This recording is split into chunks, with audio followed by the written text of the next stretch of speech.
Alright, welcome to the video we've all been waiting for, where we finally take the trailer out on its maiden voyage.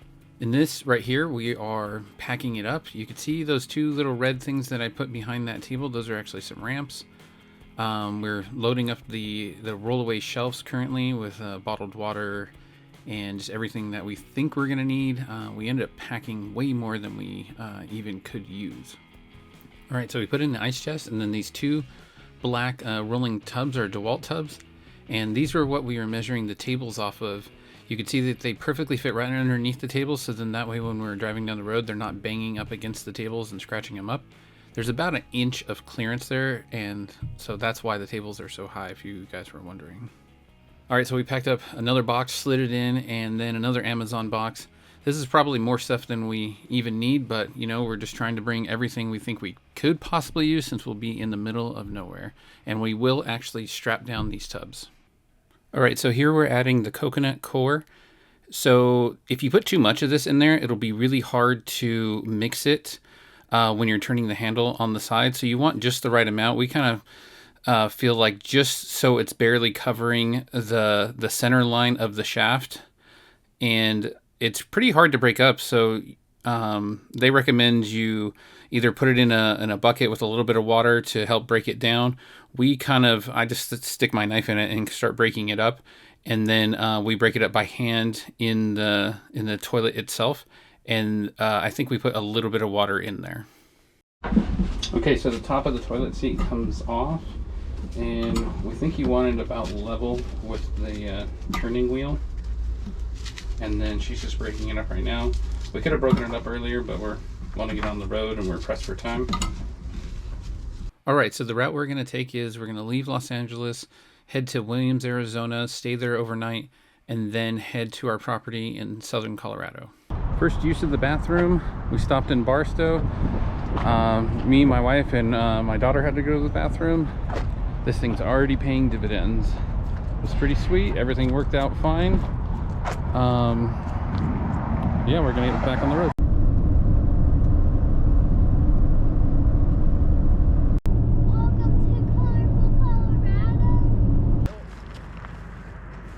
As soon as we saw snow, the kids were begging to stop, and the car really needed to cool down anyways because we had just climbed up this grade where I think we're actually at 12,000 feet of elevation here. All right, let's go.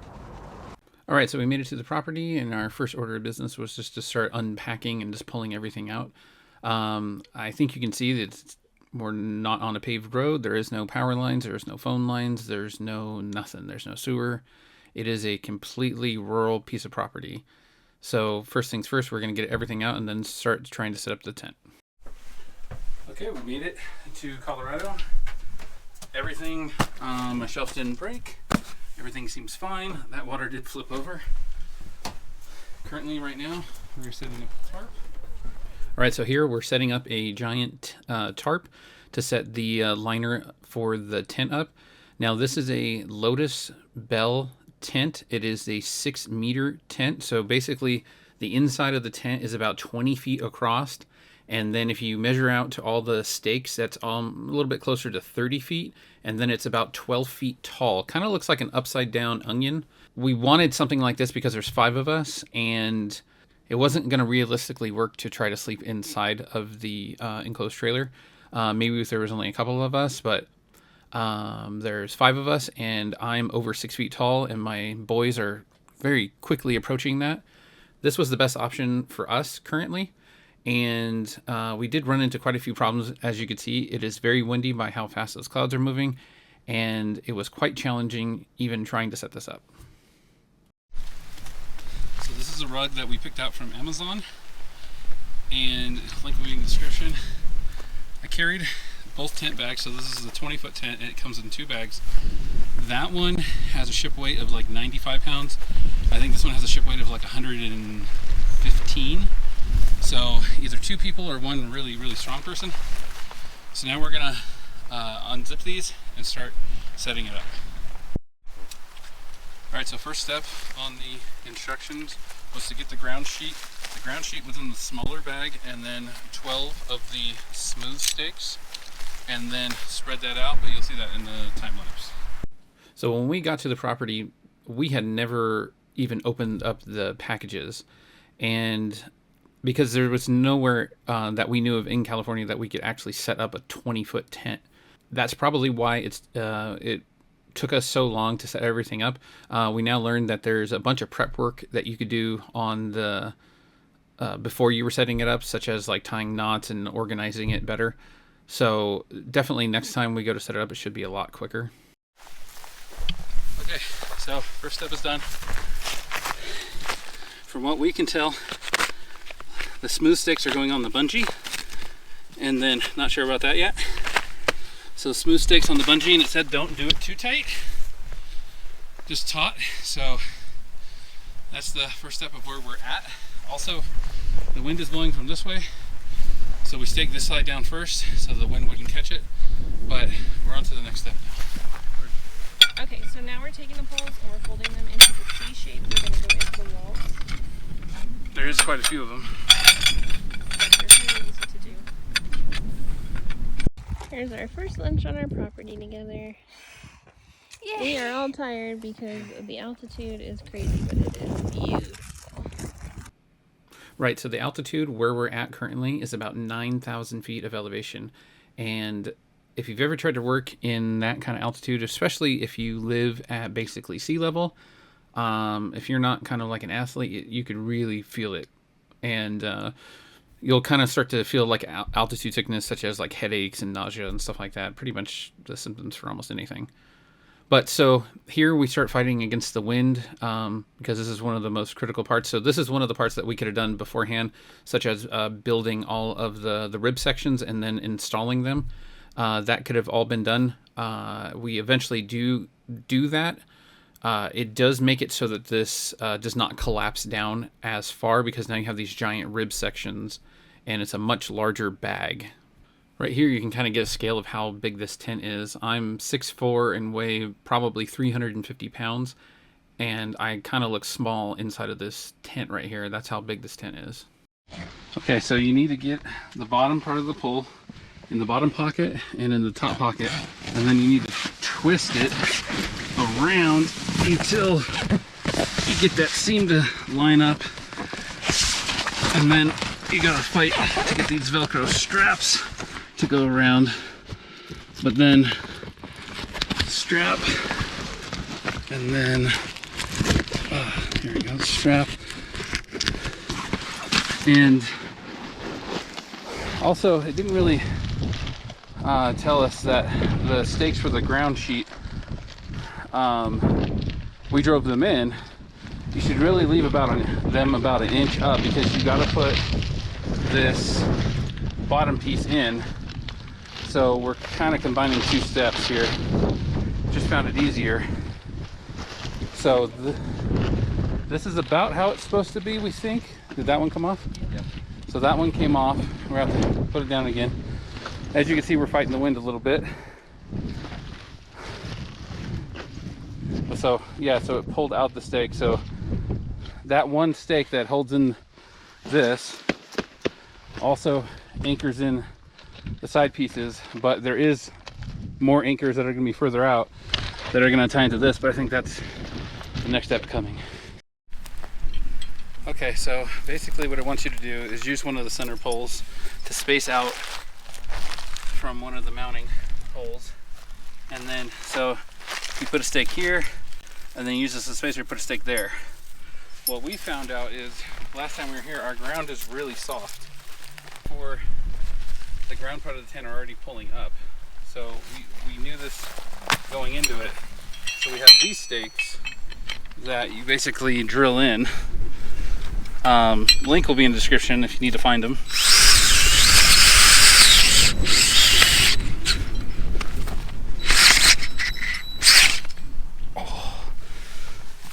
Okay, and then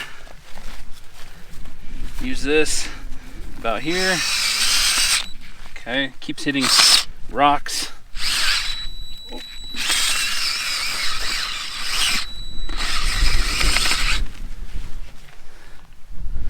Alright, so that's basically what we're doing, and ours have enclosed eyelets though, so the problem with that is going to be the fact that the rope is for an open loop, so you can swing it in. So I think we're just going to loop the ropes through, and then next time we're just going to use carabiners so that we just leave the rope tied to the rib skirt.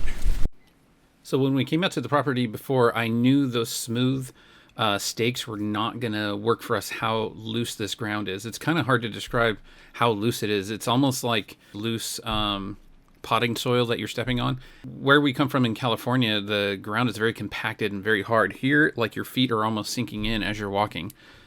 So we use these auger style bits, and even they were pulling up. So I've already come up with sort of a new method where I think we're going to have to bury a cinder block and then have chains coming up.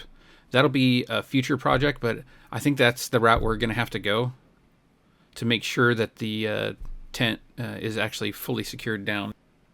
So the wind is blowing from the side we're starting on, so then that way it kind of deflects it instead of acting as a scoop, because the other side would be curved into the wind instead of curved away from the wind.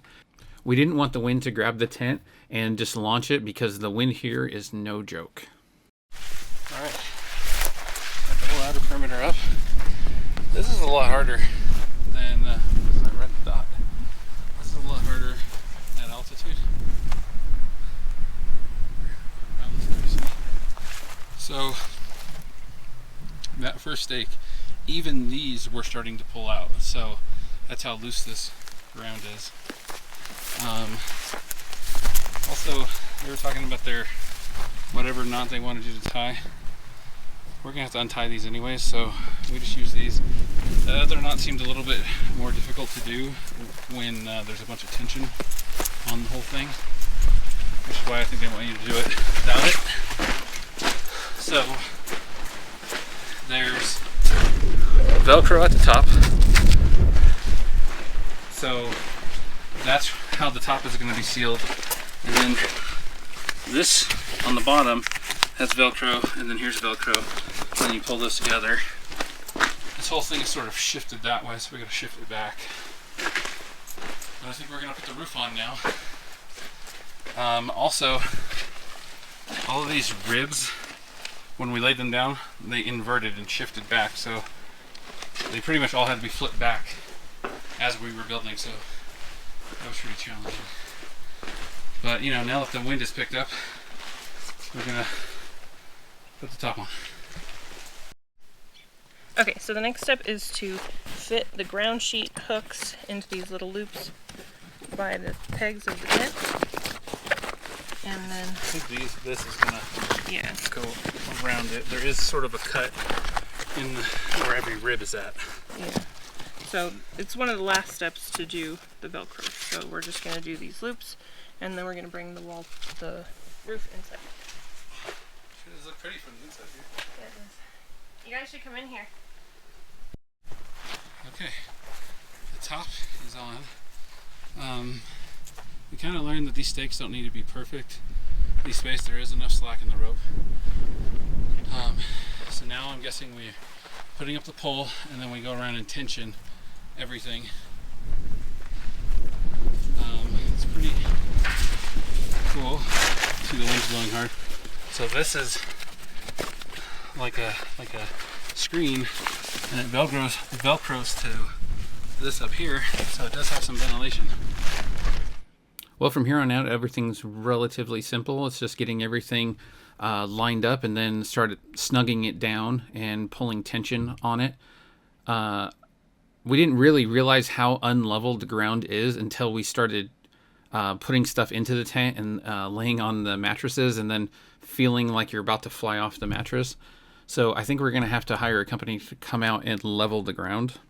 All right, so here's the lighting. We're calling it the lighting donut. It's going to clamp onto the pole, and if you want to see how I made it. Okay, so this is how I'm making the lighting donut. This is the same wood that I got for the shelves. So basically the pole is 2 3/4 inches, and I think I want the donut's outer diameter to be about 8 inches. So I'm going to cut all these about 8 1/4. So that's what I'm going to do right now. Just cut up a bunch of them until I have what I'm looking for.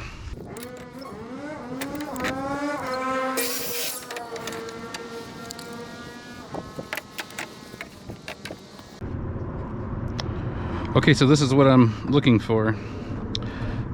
You put all these together. We're at 9 inches, and then the width is a little over 8. So basically I'm looking for an 8-inch circle.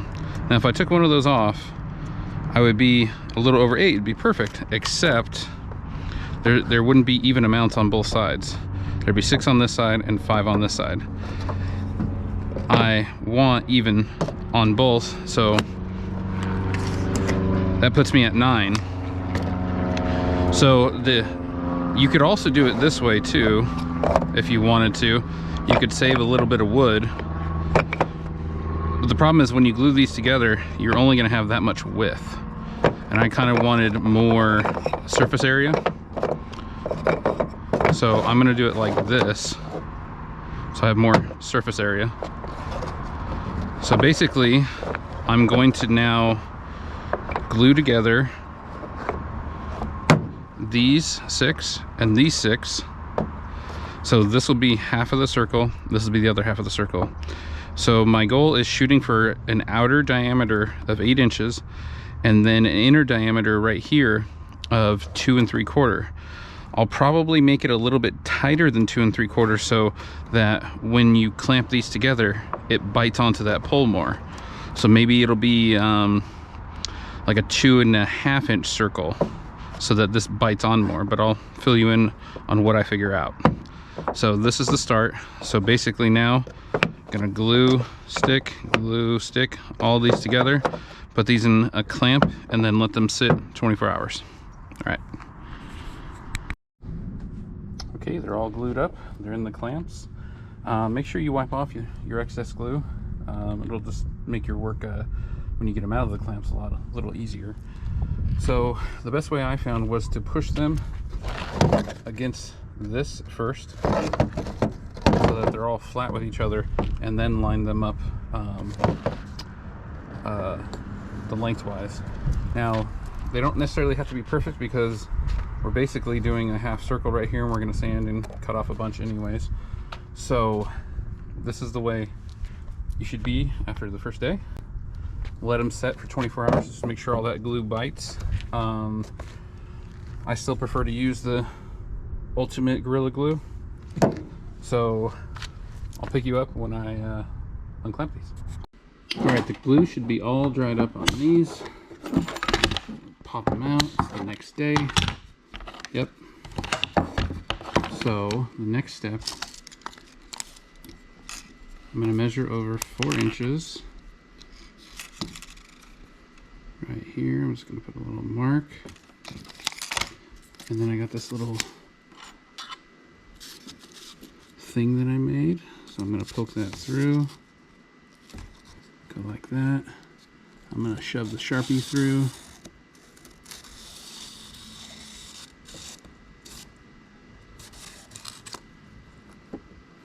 And oh, I'm going to mark my hand. Alright, so there's that side done. Get the other one out.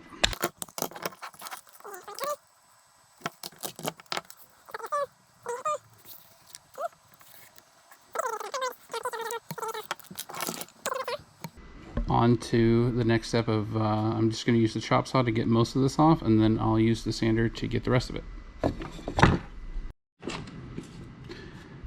So this was just cut out of a piece of cardboard, and I drilled a hole here, and then I measured 4 inches out from there. So 4 inches this way, and then 4 inches this way would then equal 8 inches together. So that's all this is, and I don't need any more. Now it can go in the trash.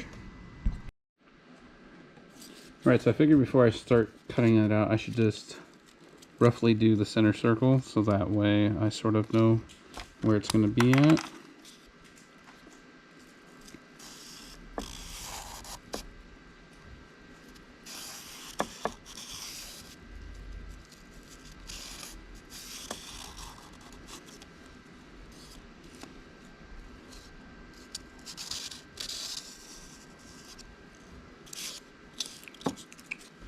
Okay, so that's pretty good.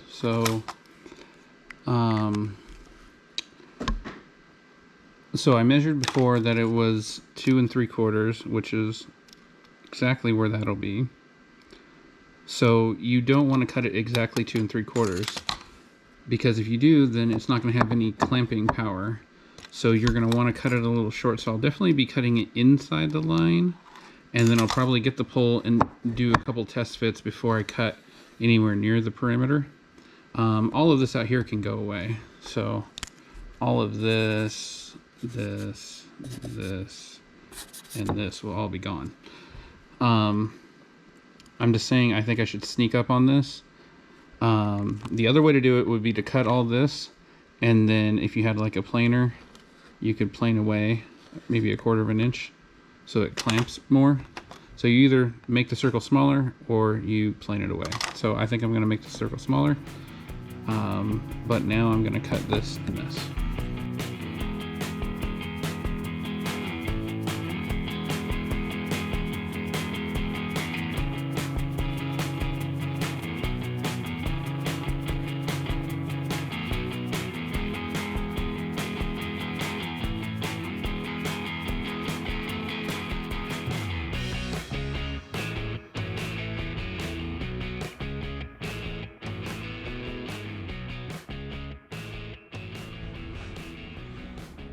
I'm not done finish sanding yet.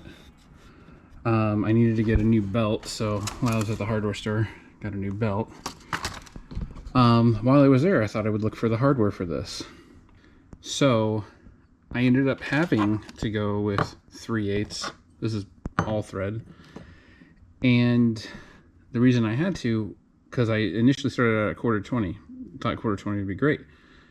But as I was going and looking for the pieces, they didn't have wing nuts. So then I went up to 5/8 and I found 5/8 wing nuts, but then they didn't have these furniture nuts. They call them T-nuts, but they're basically in the furniture section of fasteners. So I ended up having to go to 3/8.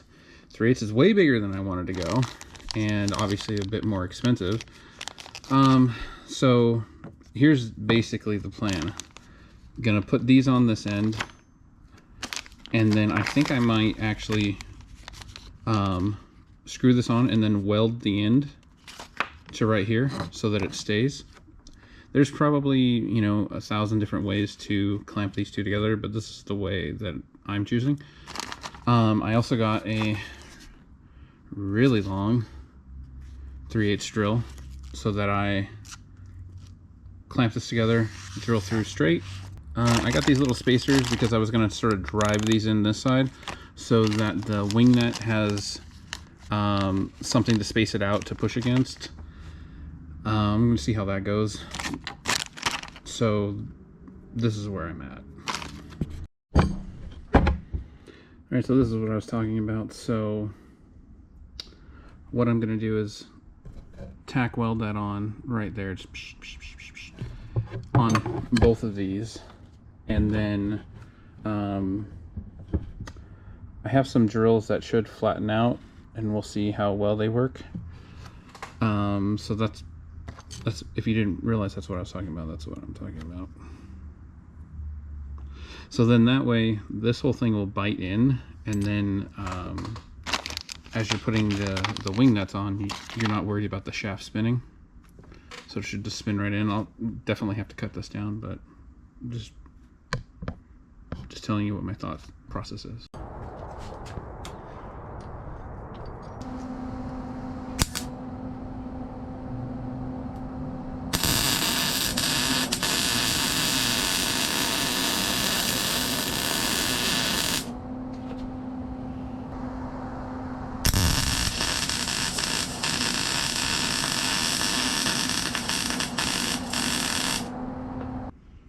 Okay, so I welded these up. There is other methods you could use for this. You could use JB Weld, putting it on the threads and screwing it in. You could try Loctite. There's a bunch of things you could use, but I've gotten everything lined up now. So then I'm just going to measure down for the hole. I'll probably pre-drill a little bit, and then I'll send this in at an angle, hopefully clearing out a whole flat spot for that. So we'll see how that works. Okay, so as I was sanding it, I had the pull out so that I could keep checking the dimension. And that's about a gap you're looking for right there. So that you don't want them touching, because you want this to be able to clamp into it. So, and then I sanded both sides so everything looks all smooth, it looks nice. So the next step is going to be drilling the holes for the clamp. Then I'll bring it back.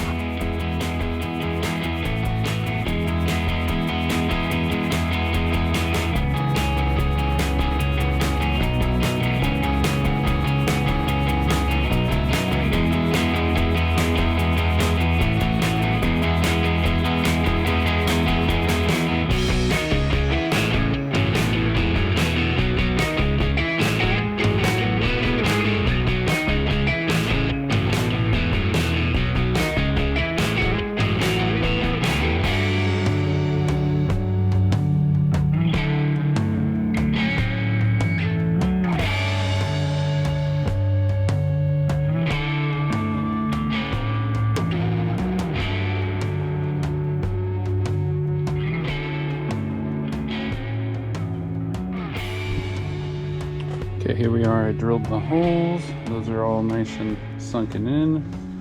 I'm gonna go do some finish sanding, rounding all these edges. And these didn't quite go through as straight as I would like, but it realistically doesn't matter. I also decided to go with 8 of these. So 1, 2, 3, 4, 5, 6, 7, 8. Nice even amount. It might also depend on how long the lights are you're hanging. I have almost, I think it's about like 90 some feet. So from the edge of the tent to here, back to here, back to here, back to here, back. So you'll also have to account for a little bit of hanging. That'll eat up like a foot or two, depending on how much the light you want sagging. But I'm gonna go finish up all the sanding. All right, I don't have the wing nuts on, but this is what she looks like. I did bend these, so because of the screw there, I had to screw them in at this angle, and then I bent it up so that it was more in the center. So I think that looks pretty good. So you can see that we do have a good gap there to tighten against. So yeah. All right, so here's it fully attached. Here's that gap I was talking about, because if these two are touching, it's gonna have no clamping power. So right now it's completely solid, and you see basically how the hooks are set. Center. So this one's on this one, and then this one's on this side. So this one's over here, this one's over here, center as it can be. And then if you go this way, it's center again. So center, center, center, center. These ones I obviously screwed them in like this and then bent them, screwed it in like this and then bent it over so that it would be in the correct position. So boom, back to the tent. Okay, so we put the lighting donut about a foot down from the top. It looks like good spacing, especially because we still have yet to tension the top. Alright, so this is how we're lighting it. Those are flickering in the camera, but they're not flickering normally. So we're going to hook the lights to this ledge right here with these stainless clips that I found. Just kind of clip on the wire. Let's see if it holds it. And then the wire's got to go all the way up there to the lighting donut, but I got like this. I think it's for hanging Christmas lights on your eave, but it extends 15 feet. So it should be pretty easy to put the cord on my hooks up there. So that's what we're going to do now. So the lighting donut actually worked pretty well. I think I could space out these cords a little bit better, and we'll probably do that next time.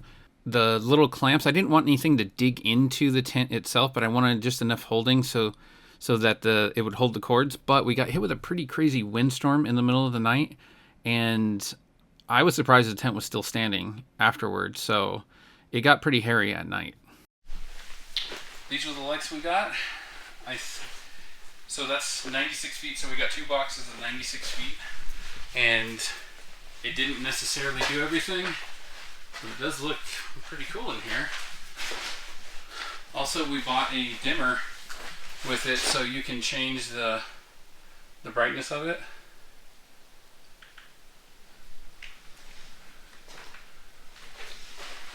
I'll do another video at night so that we can see it, but currently we're going to put in the rug. Okay, so here's the 2 rugs. This is how they actually come in a box, but it comes in 2 halves. And I don't know, it's kind of like a tweed or something. It's a jute mat, apparently. I'm not sure if that's the top or the bottom. We're gonna rip this open and put it in. So I definitely recommend this mat. It really kind of changed the feeling inside the tent to something a little bit more homey and not so tent-like. I definitely recommend getting it, although this mat weighs just as much, if not more, than the tent bags themselves. So this was easily another 100-pound bag. All right, the rug is in. There's some fine, you know, you can pull it this way, you can pull it that way. It is kind of hard to lift up the center beam, so maybe, you know, put the rug in before that, but it just seems like you track in so much dirt from the outside, depending on, I guess, where you're setting up the tent. But now we're going to bring in the ego generator. No, you can leave it, it's too heavy. And then we're gonna blow up our beds and stuff. So this was the first time we used these air mattresses. We really didn't like them. They kind of made you feel like you were, like it was high in the center and you're about to roll off the edges. I know they probably make better ones, but from our perspective, I think we want the thinner mattresses that are maybe like 6 to 8 inches thick instead of these ones that are like 1.5 feet thick. So not only will they take up less room in the trailer, we found them to be actually a little bit more comfortable. So this will probably be the last time that we use these mattresses, but this will show you how big this tent is. I think that mine and my wife's mattress is a queen, and then these are 3 full-size mattresses, and you see how much room there is in the inside of this tent. Okay, it's up, it's done.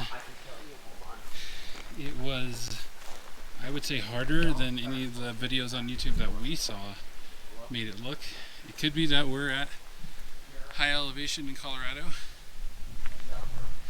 but it was not super easy. There's a lot of prep work I guess you could do with all the knots and everything, but no, it was not super easy. And even the stakes, I might have already said it, but even the stakes that we had that drill into the ground, even those are kind of pulling up. So just a straight stake, at least on our property here in Colorado, would, it isn't gonna work. Okay, so I'm in Colorado, we're camping. Very beautiful. So I'm on scene here with the trailer, so you saw the bathroom get built. Here are the solar panels. They have a potential of 300 watts each, so potential of 900. Currently, I have them charging one of the Ego batteries in here. Now, they are fighting currently to keep it charged. So what I'm probably going to do is let this finish up this one, let it charge back up, maybe half hour to an hour, and then drop another one in. The 7.5 amp ones, they charge in about 45 minutes, and the 10 amp ones charge in about an hour on this charger. Now, this charger does take a lot of juice.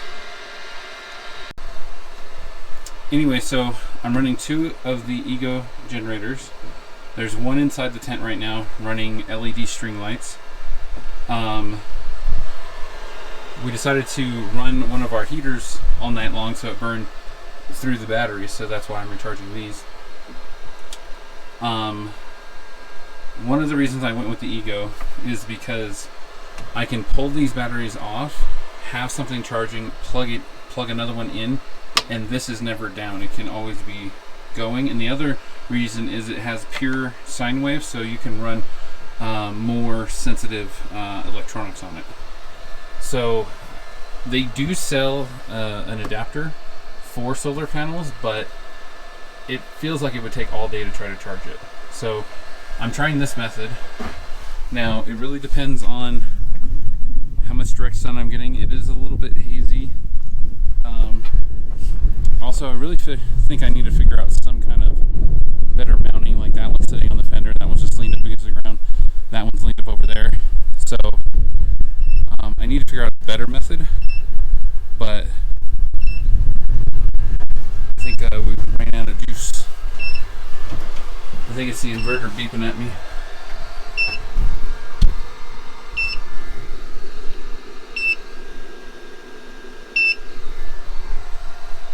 So I'm going to see if it can finish this one, because it's almost there. It depends on the sunlight we get, but it might just shut itself down. But I'm going to go through. As soon as that one's done, I'm going to let it rest, charge up the battery, and then we're going to go at it again. Also, if the sun breaks through those clouds, it might be better. I was sort of thinking that maybe I would add another panel to 4 panels. I just really got to figure out like where are they going to go, you know? Okay. All right, so unfortunately we don't have any footage of the tent at night because it was so cold that none of the cameras were working because the batteries were frozen, and I didn't understand what was going on. And then I read the specs of all the cameras, and they said that the batteries don't work below 20 degrees, and that's how bad it was. So at night I had this propane heater that I brought into the tent, and I had that warming up the tent, but I didn't want to leave it running with the with that rugged mat. It may not be flammable. It just kind of seemed like it would be flammable. So I thought it was just more safer for me to stay up and keep that running. And also, unfortunately, we got some text alerts that there's a giant storm moving in. So it's about a half hour on dirt roads just to get to our property. So if we get stuck here, we could get stuck here for a while. So unfortunately, we have to cut this trip short, and I think we have to leave after breakfast.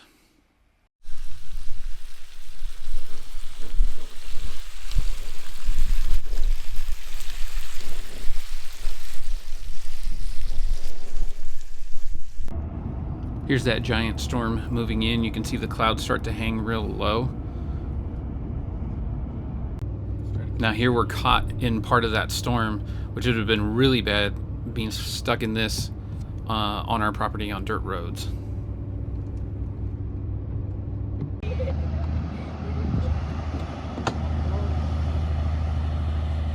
Alright, so we're back at that same pass where we stopped before, just to let the car cool down. After we got to the top of this pass, we had clear weather all the way home.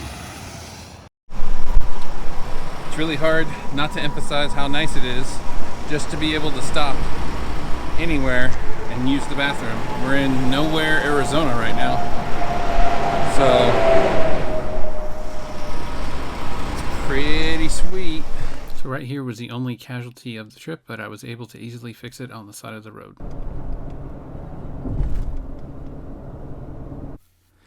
So this is a video of doing that prep work for next time. So we left all the ribs in their spots, and then the 2 mounting places, they want you to use a bow line knot. So here Melissa is going through organizing the long and the short sections. So she's putting the ropes on in their correct position, and then she's organizing all the ribs so that they all go together. That's why they kind of call this a banana bag, because it's shaped like a banana. So you need a lot of room to do this, and our front office area was the most room that we had, and she cleaned the floor before doing this. So as soon as she gets it into a certain position, then you can just sort of like do one section, lay it over, do one section and lay it over. but this is what they want you to do beforehand to try to speed the process along, and hopefully next time it will be a little bit quicker, although this one bag will now weigh even more. So this is the only photo of the tent at night that was captured. I checked my phone, my wife's phone. This is the only one we got. The stars were really pretty until the wind kicked in and everything started getting like really cold really quickly. There's definitely a lot of things that we're going to improve on for next time. Organization, and we could probably leave about half of the stuff that we didn't need. We definitely need to upgrade the solar panels because they were blowing over. And so I need to figure out more of a permanent mount, and we need to have more capacity. The bathroom worked perfectly, except it probably would be nice to have a light switch by the door. So I'll have to work on that part. Definitely stay tuned. We got more videos coming out on the trailer and also some more car content. So please like, share, and subscribe. Thanks for watching.